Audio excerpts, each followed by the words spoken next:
Bracket racing isn't just what we do, it's who we are. It's how we identify ourselves. What does bracket racing mean to me? It's my life. It's where my people are. My idols, my family, my friends. Bracket racing is life. Bracket life.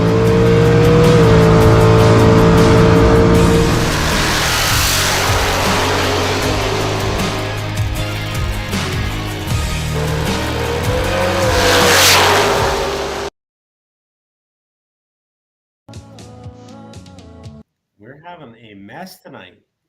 Hello, and welcome back to the Bracket Life broadcast. Andrew, that's quite a start. That's all right. This is around the right start that we needed for the Tuesday that we were talking about having before we got on the show tonight. It's been a rough day two of the week. Yeah, my computer lost connection halfway through loading. That's what took so long. And then all of a sudden it reconnects, and then I'm like, I'm on the screen. I'm like, oh. Hey, how's it going? Yeah, I guess. Hello. Well, welcome back to episode 82. Crazy how we're getting up there, flying through. Yeah. Andrew, how's it going tonight? We are retired, but we're here. It's Tuesday. The grind is on, right? A couple more weeks till race season starts, depending on what part of at least Eastern Canada you're on here. For various friends out west who we'll get to later on, their season's rolling, but like countdown's on. May's around the corner, and depending on where you're starting your year, it's maybe weeks, maybe a month. Mm-hmm. Grind time. Yeah. No, definitely, time to start getting after it. I know they're racing in Galot right now, not too far away from us. I don't know how many Canadian racers we might have down there. I haven't seen very many posts about that, but to everybody's shock, I believe Corey Galetti's in another fling final on a Tuesday. So in a door car, though. So that's different. It is different, right? But it don't matter. Don't matter, right? Put them in anything. Well, it is grind time. I think it's gonna be a slow night for everybody hanging out as well. We have game 2, Leafs versus Senators. We are going up against a few epic other programs tonight. Spring Fling, game 2 of basically anyone in Ontario who's a hockey fan is watching the Leafs and Senators. So I feel like there'll be a lot of people listening to the rebroadcast on this or the podcast version. The live might not be as popping tonight as others, but that's right. Are we allowed to do like NHL spoilers on this? Like, are we good with that? Well, I don't think there's really spoilers because anyone who's watching this isn't watching the game, and anyone who's listening to this right now, the game's already done. Yeah, it's pretty close. All right, so yeah, we're getting started here. It's 2-0 for the Leafs. Is it really? It is. It's wild. Boy. Yeah. Let's see. Last time I think there was a weather hold there. I'll find that out. I'll check that in a minute. We'll get some updates as we get rolling. Andrew, tonight's episode presented by Ogilvy's Auto and Fleet Service right across the road there. It's lovely now because we're, nearing the end of April. So at 8 o'clock at night, it's not pitch black. I can still see the shop over there. You're not just looking for lights and windows. Exactly, right? You're not just taking a guess as to where it is. I know it's right there. I can see it out the window. Ogilvy's Auto and Fleet Service, your spot for all your car, truck, motorhome, trailer, race car, transport needs, camper needs, whatever you got, we can help you out with. So if you're in the area, we got a bunch of. Like yesterday, we had 3 motorhomes get dropped off. So that time of year, getting all their stuff ready to go. I had mine running the other day, so the time's coming. Check out all your stuff. Ogilvy's Auto and Fleet, dealer for FTI Performance transmissions, converters, all transmission parts, K&R Performance Engineering products, Portatree, Raystar wheels. One more that I'm missing because I didn't write it down, but whatever you need, we got it. Yeah. I'm excited. I got one of them FTI converters on my way through you guys there for one of my my truck pulling customers. So we're excited to see how that one works out for them. Yeah, lots of stuff. I'd like to say the service is pretty decent. Absolutely. Get you looked after. It's always Auto and Fleet Service, supporting the Bracket Life broadcast. Andrew, we have a bunch to talk about in the Canadian Countdown tonight. Strictly Vegas. Yeah, all this talk of various annexations in countries here, I would suggest that maybe Canada's working pretty hard to annex Vegas because there was a hell of a lot of Canadians brought some checks back from down there between some spring fling experiences just before the NHRA four wide to the NHRA four wide nationals to the double divisional the week after it. There's a few tax dollars in the U.S. that have made their way north to Canada. So there you go, right? We're hurting the American GDP by taking some of the American race dollars out of it. If I'm to start off from there, four wide, we'll just start from the pro classes and work our way down because there was a ton of Canadians involved in a lot of racing down there. But our good buddy Spencer Hyde had a great showing in Pomona, gets down to the four. I was wrong on where they were going to run the too fast, too tasty. So in clear Andrew fashion, I predicted wrong on my geography lessons. They weren't going to do it in Chicago. They ended up doing it as a four wide race. Spencer came out, qualified really well in the early rounds, and then they did it as one race runoff for the too fast, too tasty. And our bud comes out on top with his first funny car win in that particular quad, taking out he think he'd have Cruz Petragon, Matt Hagan, and Chad Green. And he ran 396, 396.8, 318 for the W. Kicked a blower at the end, so it was a little bit of spectacular fashion, but a fantastic big step for the team there and getting that win. Got some bonus money coming back in. There's some points involved with that, and on top of it, I think that run qualified him. And I can't remember if it was third or fourth, but he definitely had a good showing from it. From there, went on to win his first round quad in pretty decisive fashion. It was Spencer Hyde, Dave Richards, Buddy Hall, Hunter Green. So that'd be Chad Green's son, I believe, who's just starting to wheel the second Team Funny car. But 399.4, 320. Pretty much running that one wire to wire with the W. Unfortunately, round number two, tough quad when you got Austin Prock particularly lined up in there, but they killed the tires off the hit, and that was all. So in that sense, after a tough start of two DNQs to start the year, then a semifinal, and then a quarterfinal. I always have trouble figuring out what round two of the quad is, but I'm not really sure. Yeah, like I'll call it a semifinal because technically the second last round. So we'll call it back to back semi. Yeah. I don't know. It's weird. Yeah. So we'll call it the semi-quarter. Yeah. So we'll just call it a semi. We'll round it up. Call it two back-to-back semifinals for him. That moves him up into 15th place. He's just 53 points out of 10th place, which is where J.R. Todd is. So there's some good company when you look at between 10th and 15th and the points there. So he's making a run at it. Pro stock. I love the fact that we've got two professional classes that we've got some Canadians to talk about who are doing real well in. 22 cars going after 16 spots. Matt and Eric Latino. Matt qualifying 10th. Eric qualifying, like he just slid in the 16th spot. I think he was fourth out over 17th. This was also a race that featured Erica Ender's qualifying streak at close to 9 years coming to an end. So it was a heck of a qualifying battle to get into the pro stock field. So Matt, who I believe his first race he qualified for was Arizona, and I believe Pomona he did well at. So coming in with the KB Titan Power, he in round one wins his quad, so finishes first in the quad on a double hole shot. Uses, I think he had the second slowest run, but with the hole shot comes out on top for the win. Round two uses the double hole shot again to finish second in the quad. So now he's into the finals, back to the 3-round race. Unfortunately, in the final, just didn't have the power needed to hang with the group there. All three of his rounds, he was the best leaver in the group. In the final, again, leaves ahead of Dallas Glenn, who wins the race. Rad Torque, Canadian company, so a bit of a Canadian connection in all this.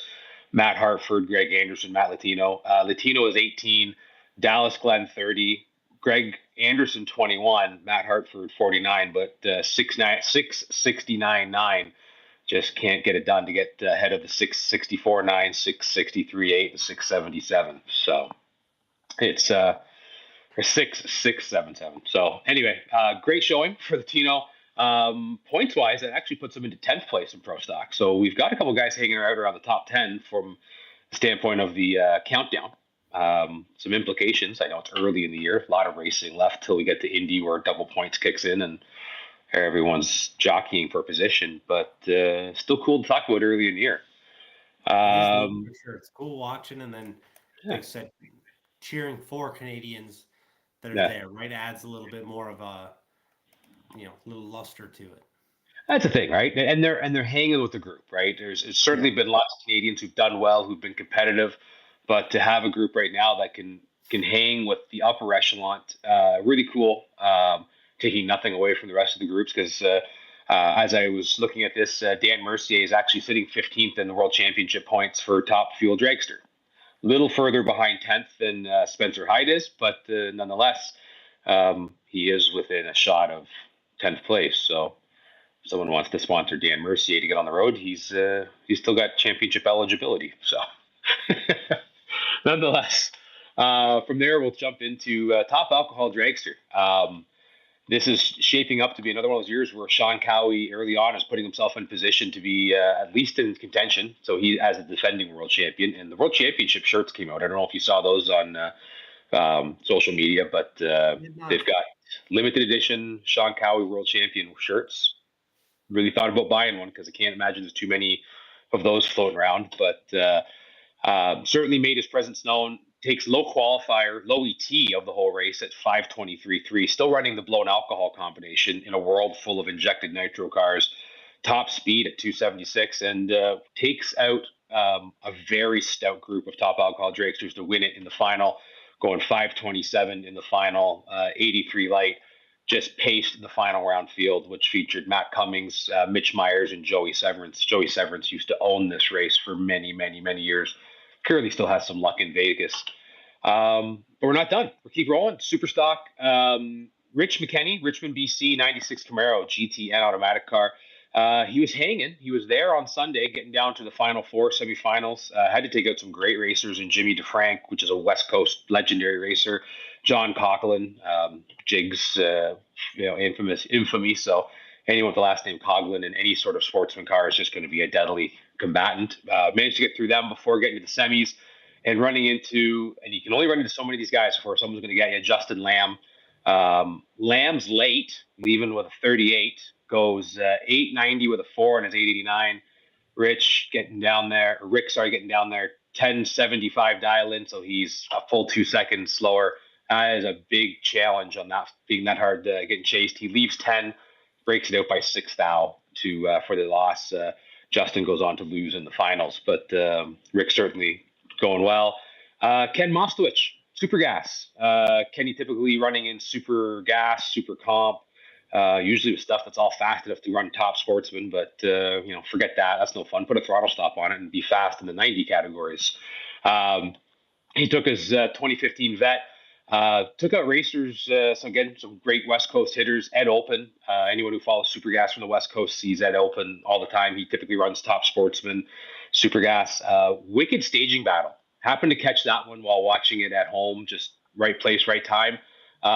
Two guys decided they were going to put him in on the pre-stage and just stare at each other. So working into some of the conversations that I think happened last night in the bracket racing education group. I'm having a brain fade here now as I'm speaking on the go.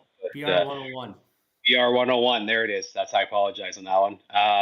Wild.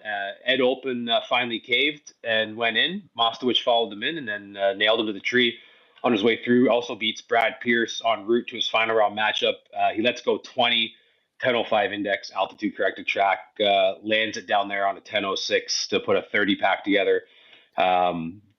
Philbrick beside him is 19, going 16 under. So no chance down there. Mostowich with the win. And from there, we move on to the divisionals. And again, Canadians doing well. Top dragster, Grant Dury, running in the low. This is always amazing. I don't know if anyone watches Top Dragster in Vegas, but again, altitude corrected track. No, mind you, majority of these cars are making their own atmosphere between Prochargers, Superchargers, and nitrous. But 628 dial-in the final to a 611 dial-in. Philip Dwyer obviously has some issues running 642 on his 611, so not getting there. Grant goes 24, drops it 8 above for the W, killing mile an hour. Casey Plazer, Super Street. So Casey's, I think, mostly been known for super gas racing, but 1090 is just a 1 second slower version of that. So Casey picking up a ride, going 7 rounds for the W, 15 in the final, dropping it 11:06 on, I think it's 11:05 as well. On the dial-in over Brian Griffey, who's 32, dropping it to 11:06.4. So Casey obviously getting down there and doing some work. And then the second divisional, two-part divisional, Stan Esri getting to the final in Top Dragster. Let's Go 23, unfortunately, also runs into some of those traction woes. Has to put it about a tenth and a half or tenth above on his 610 dial-in. Dane Ward with the W in Top Dragster. But overall, ton of Canadian finals, ton of Canadian racers. That's just notably bringing up all the ones that are either went down to the Final Four or the final. McKenna Bold also qualified for Top Dragster. There was a whole bunch of other. Aaron Steinke was down there. Unfortunately, he had a very tough 2-week stretch where he had some tough losses, but was hanging. A whole bunch of other super stock racers. So it was, I'm sure there was a little Canada down there, and they'd all parked together. I'm sure there was some, at least a few checks coming in off the border. So yeah, no, absolutely.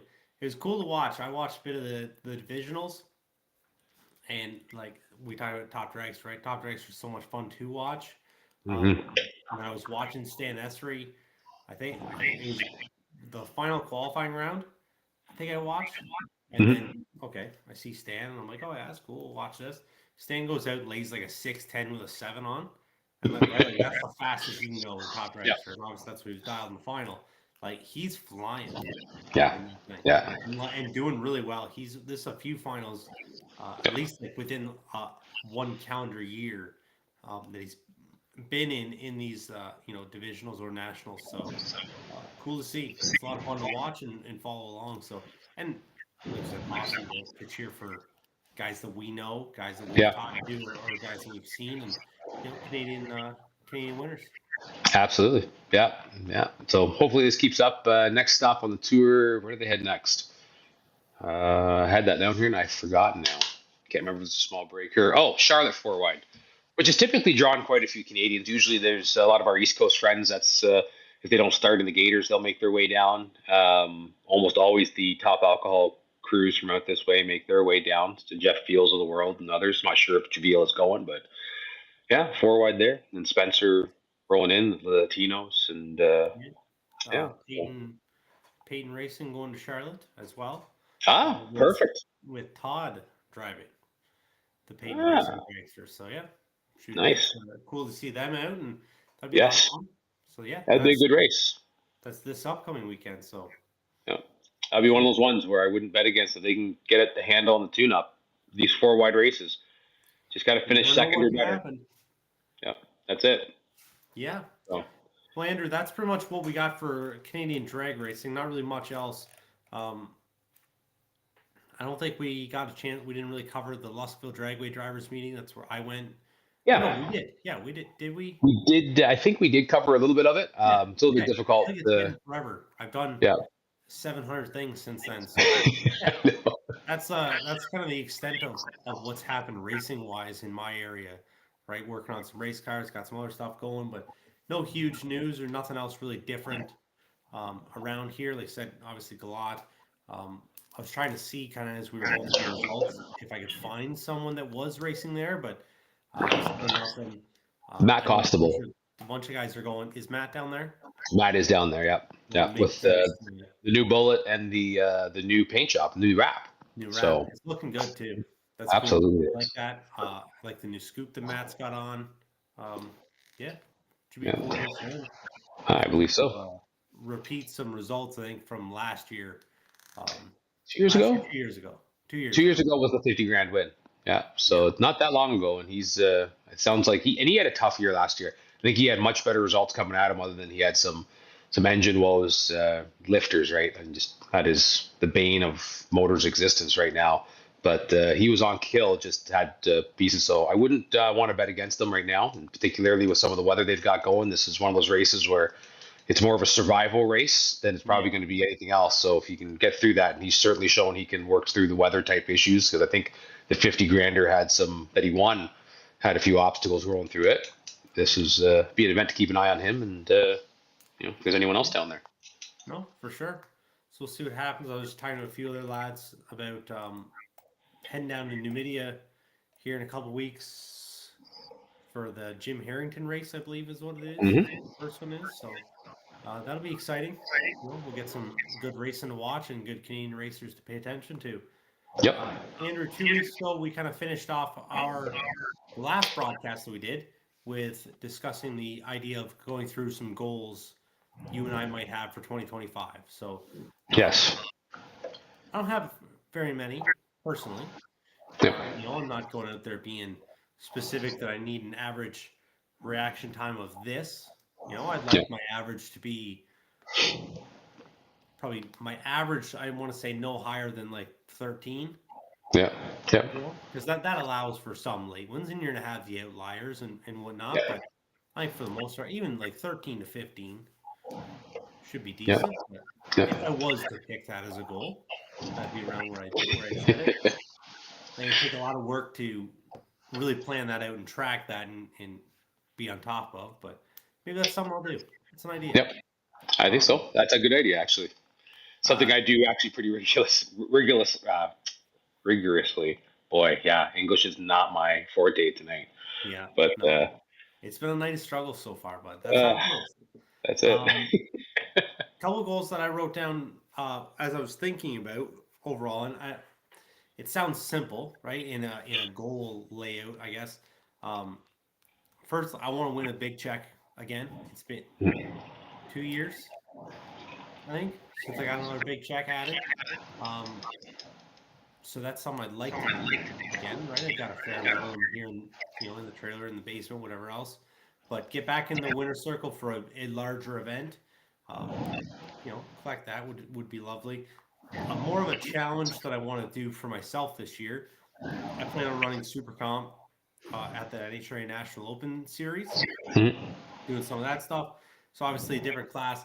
I'd like to win a Wally this year, preferably at a National Open event.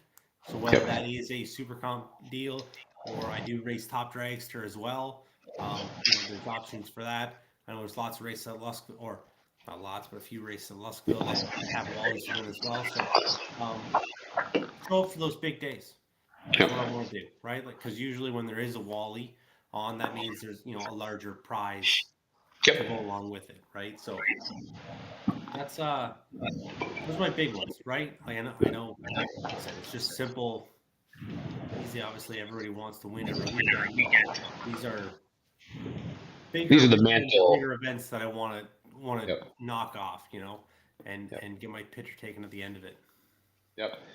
And that's good points to those, right? Like it's I've been reevaluating how to goal set for some of the racing things, right? And when I was reading through them, I put a couple notes on just as kind of quick pre-show type notes. But and maybe this is a good opportunity to kind of bring this up. I've over the off season back to the training, right, and doing different things. I mean, you're prepping, getting race cars ready, but I think there's an absolute point to prepping yourself, right? Depending on what level of serious status at. And I think the level that you and I are running around on, and many of the people listening to this is, there's a competitive level that we really strive to be at. As much as this is a fun and it's a hobby, and we all joke about the expense of it. I'm not sure how much we joke about that part, but it's still a part of it. Same token, you want to be a competitive racer, and competitiveness is what drives my passion for the sport. One of the things I found getting entrapped in was a little bit of the goal setting, was setting very specific goals. And, if you don't achieve them, that's fine. You still got something to strive for. If you do achieve them, what's next? And interesting read that I had in the off season was a book called Atomic Habits. And reality was I didn't expect to read this book based on the idea of how this is going to change my goal setting, but it kind of went and did that. And good read, by the way, if anyone's out there looking for something that's not really one of those self-help books. It's just a real good guide to understanding human psychology of, if you want to do something and improve on something or be better at it, here's how the brain works in general. Here's some ideas on how to do it. One of the things they talked about in the book was, like goal setting, right? You can have very specific goals, which, as you drive towards them can be a little difficult to set a pattern to do that. So if you want to win a Wally, how are you going to go out winning a Wally? Well, there's various steps of improvement, whether it's making the car better or setting the car up, right, to run 890, 570, right? But one of the things I really took from it is because, again, living in the world we live in, where we're looking for the big check or the big wally, that's, these are things that aren't going to happen every weekend, right? If you want to go out there and say, yeah, I'm going to turn on a couple win lights every weekend, that's a generic enough goal that you can achieve that and keep achieving that. When you want to have a pinnacle one, it's a little tough because if you reach that, what do you want to do next weekend now? Like, you want to win again, but the reality was the goal is to get here. And if you hit here, it's a very difficult place to keep hitting because every week what you're trying to say is that's the place I want to be. And that's an impossibility. So one of the goals I started to look at is setting goals on how to achieve some of the competition levels I want to be at, knowing that if I can achieve this level week in and week out, I'm probably not going to win every week and week out. In fact, more than likely I'm not, regardless of how good you are. But that level of goal, that goal of achieving this level of competitiveness, will put you in a position that if if the goal is to win some big races, well, if you achieve this level of competitiveness with the ongoing goal of 1% improvement, right? Whether that's 1% over a week, 1% over a month, 1% over half a summer, right?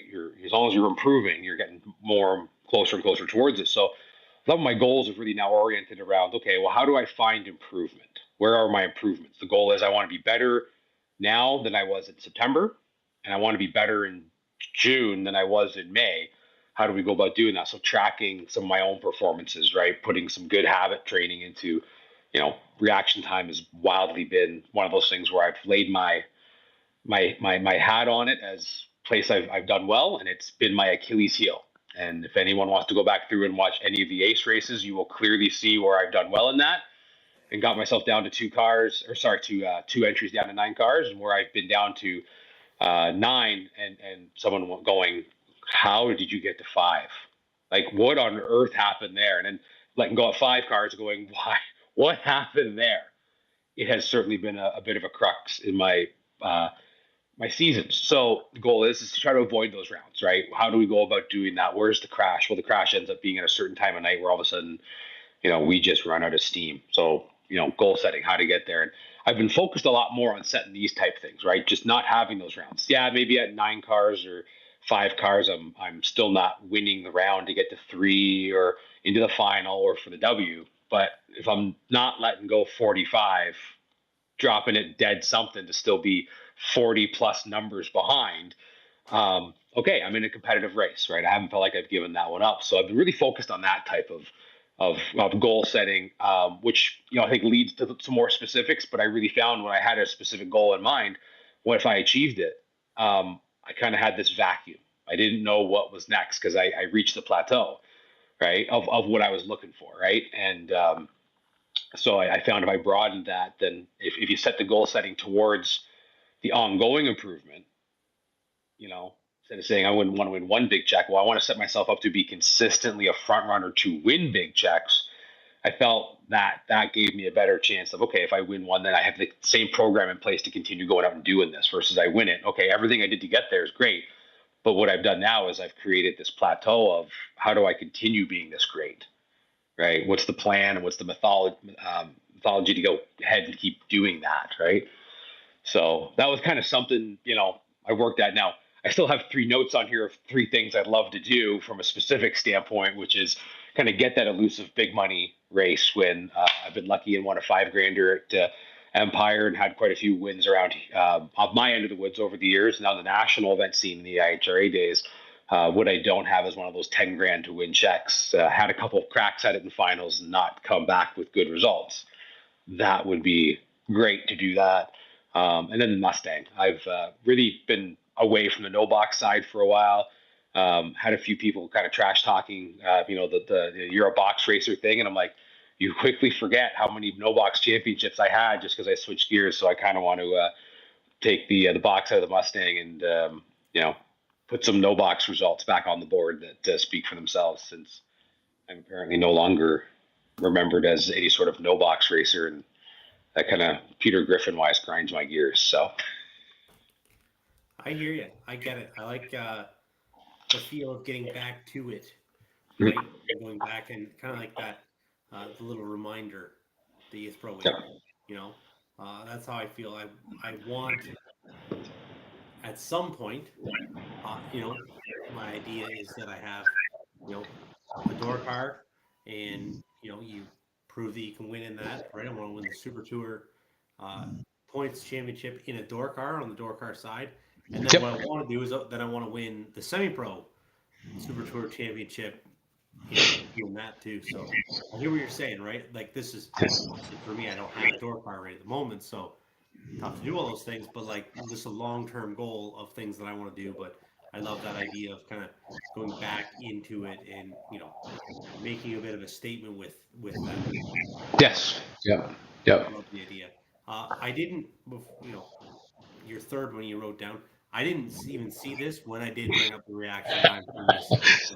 Don't think I wasn't stealing your thunder No. on that. I looked over after I said my thing, and I'm like, oh, geez, Andrew wrote that down. I'm like, no. Yeah. Oh, there you go. Well, so this though, reaction time is one of those things, right? And one of the goals was I'm a big data guy. If anyone who hasn't watched 81 other episodes of this and conversations, right? I love data. I love being able to take empirical data and extrapolating information from it.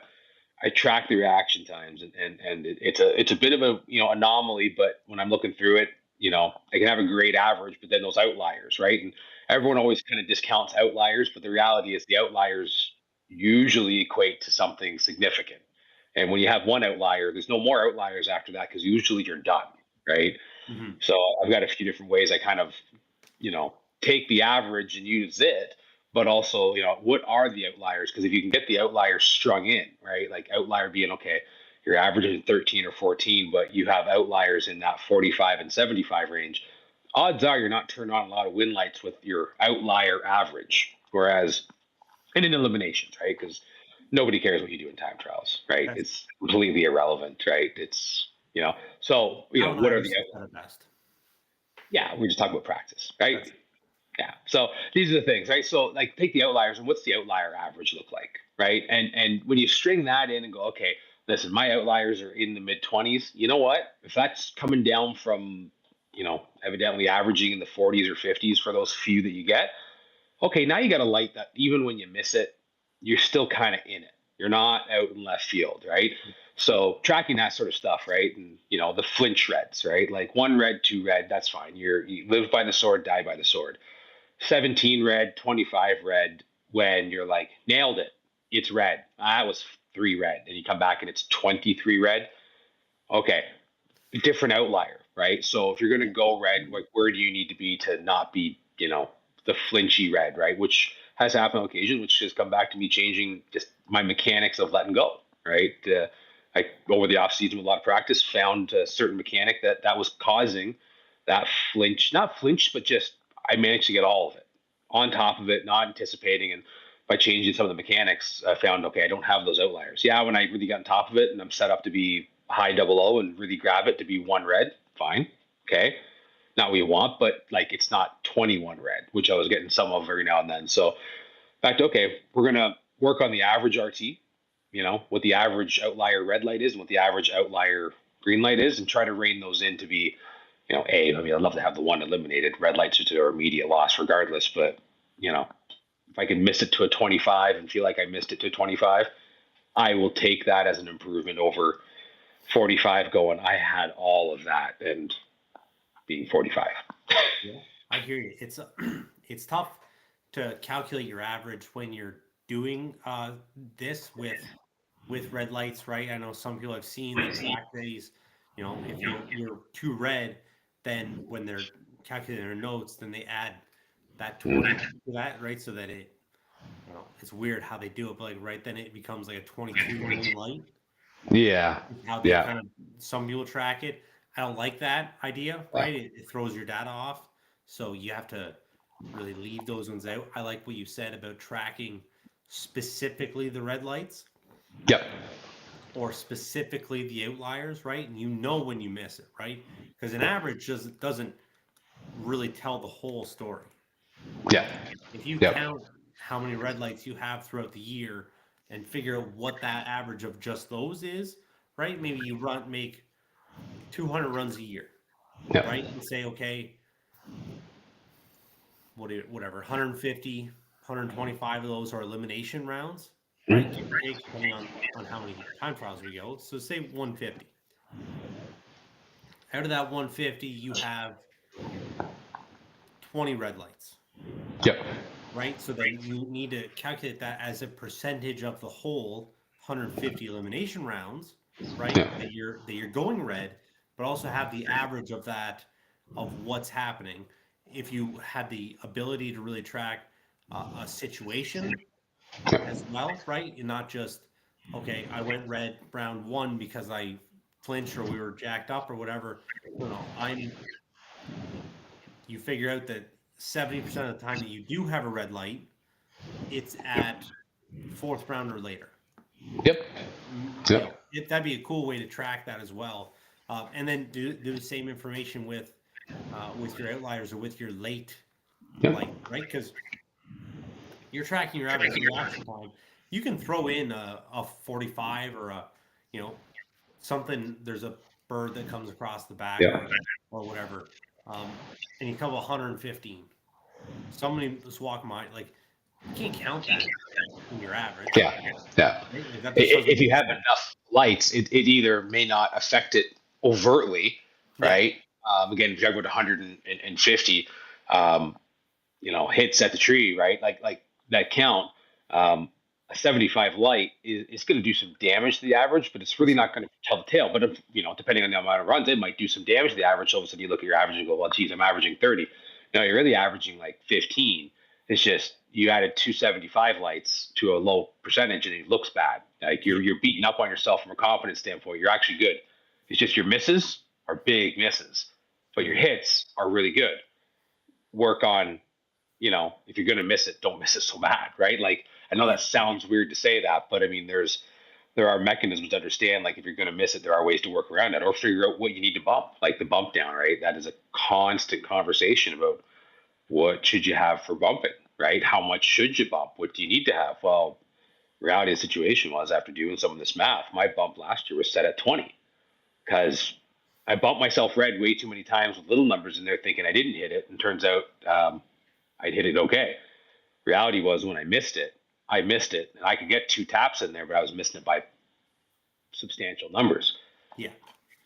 I don't need to take 15 and make it 5. I rarely could sense that. That's just the reality of what I could and could not detect, right? But I knew when I was going to be 50 most of the time. When I let go and went, uh-oh, well, 1 or 2 hits on the button and you're back in the game, right? Yeah.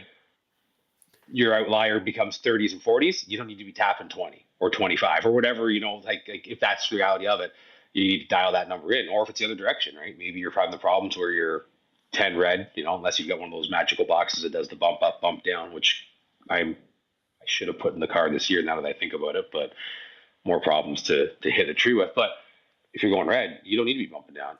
You need to be understanding, like, I think I got all of that, and I need to put X amount back in. Well, until you start doing some of these averages, our memory is an awful way to try to calculate this. You need statistical, empirical data, because you're only as good as the last time you let go of it in your memory. And the last time you let go of it was 45. You immediately think you got to put the bump down in. Reality is, maybe the last 7 of the 10 rounds you lost, you were mid 00 red, needing to put bump back in. Go with the data that gives you the most chances for round wins, right? But you don't know this until you put this together and then put a plan together to fix it, right? Whether that's just get better at it or find ways to work around it, right? Yeah. So. It's interesting to think about, right? It's not just strictly bump down conversation. I find watching certain people that I get to talk to, right? They use the bump down however much, but I find like they'll get to a big round and bump themselves red because they're so amped up and they feel like they such need to have a good light. Then they let go harder or better or whatever because they're so focused on getting off the button and then hitting the bump down that they're focused on that rather than just hit the tree and be good.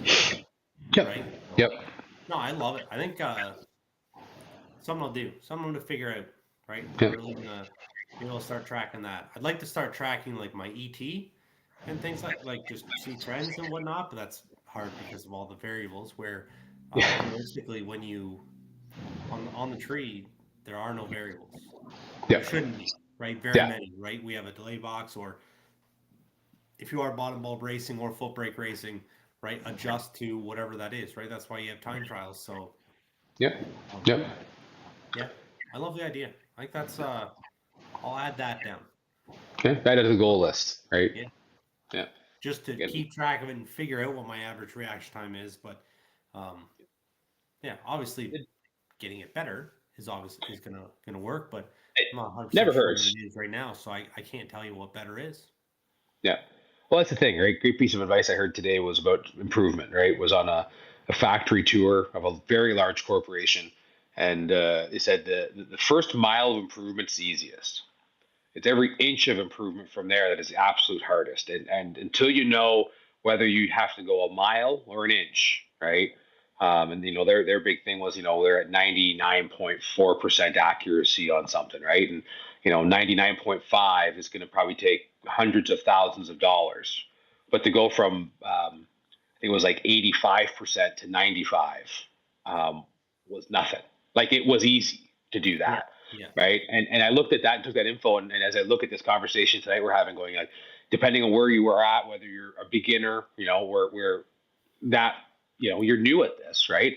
That first mile of improvement, it's difficult, but it's not the hardest part. It's when you start to get into the game and get competitive with it, where you have made that mile of improvement every inch now that we need, and in a game of inches or less, right, in thousands of seconds, you got to log it. You got to figure out where it is, because is it's such a small, minute amount, right? So one of the goals was just, how do I go about doing that so I can figure out whether I've actually succeeded at the goal? Was build a matrix to figure it out, which was watching the 3 different kind of spots for averaging. And from that point, the goal is just practice, because I don't do enough of that. That was just kind of a self-realization. So that might be one of the, here's a mile of increase. That's not that hard. Just actually grab a practice tree and do something with it. But Yeah. Just do the work. That's yeah. it. Yep. Yeah. Well, Andrew, I think those are they're decent goals. They're modest goals. We're not saying we're going to go out here and set the world on fire, but No.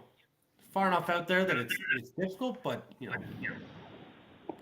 They're cheap, right? And I mean, I think still the best, goal setting for 2025 conversation was our conversation with the $1 million man, Jeff Verdi, who, literally called his goal shots twice, 3 times. I think he made one this year. He wants to I'm going to go win this. Modest in comparison to those type, but clearly that man can back it up. So what can I say? Yeah, that's it. Simple, easy. Right? Yep. It's not that hard. It's just letting go of a button. That's what they say. That's what they say. Yeah. But, Oh, yeah. So, Andrew, I guess that's about episode 82, right? Simple, Yeah. easy, not too bad. Yeah. Long enough, but nothing. no, violent. it's all about a little bit of improvement. Sometimes they're big shows, and sometimes they're good recap shows on some great results from some of our Western friends, and some Leaf spoilers. Where is the Leaf game at right now? Actually, you got anything going on there? Give me 2 seconds. I'll come There we go. bring that right Live. up. Yeah, next week we got some more action, or 2 weeks. Bruce 2 weeks. Mellenbach is on. Yep. 32 action. Used to be mainly ran in Grand Bend and Cayuga, TMP. Now runs, I think, strictly in Empire.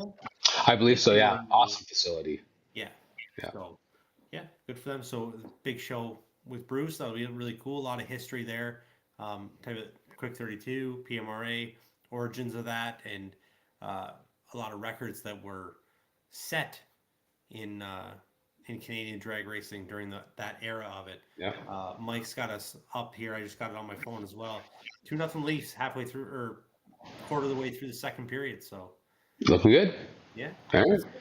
We If there's appreciate anyone you outside guys about all, spoiler alerts here, I'm not sure what you're doing right now, because either this is well after the Leaf game, in which case then I'm not sure how you missed it, or if you're looking to leave here and watch the game, sorry, man. Like, we're all fans, so we all need to know what's going on. Exactly. But all right, guys. So thanks very much. Thanks for hanging out. Quick and easy episode 82. Yeah. That's it. How it goes. Thanks to Ogilvy's Auto and Fleet Service. Always supporting the show. Everybody else that supports it. Everybody else that keeps coming back week after week. And we'll talk to you guys in a couple weeks. You have a good one. We started the business over 35 years ago. A lot has changed over the years, but one thing still remains the same. Our passion for fixing cars. With a team of over 12 men and women, they work day in and day out to provide us the best quality service possible. From light and heavy duty vehicle repairs and maintenance work, diagnostics and racing transmissions, performance parts and Jeep upgrades, automotive detailing, Used car sales, and towing through our sister company, AC Towing. Our team has the knowledge and understanding to solve all your vehicle needs while putting your mind at ease. Experience the Ogilvy difference. it's worth the drive.